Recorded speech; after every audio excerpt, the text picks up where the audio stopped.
Tatlong tips para sa mga baguhan pa lang dito kay Meta at para maging successful bilang isang content creator. So ang una guys is huwag mo muna isipin ang earnings. Na kahit pa alam naman natin lahat na kaya tayo pumasok sa pagiging isang content creator para kumita or para magkaroon ng earnings. Pero huwag mo muna yan isipin ngayon guys. Dahil nga ang earnings dito sa Facebook is kusang darating yan kapag nakapagbigay ka na ng value doon sa mga viewers mo. So kapag po kasi sinabi nating value guys, yun po ay yung mga entertainment value or educational value.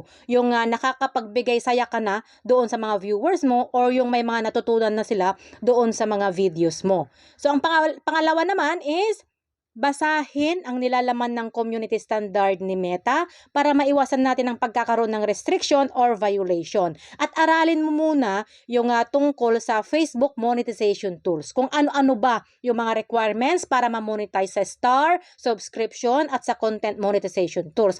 At para makapag-set ka rin ng goal or strategy para makuha mo yung mga requirements na yan. At ang pangatlo naman is be yourself.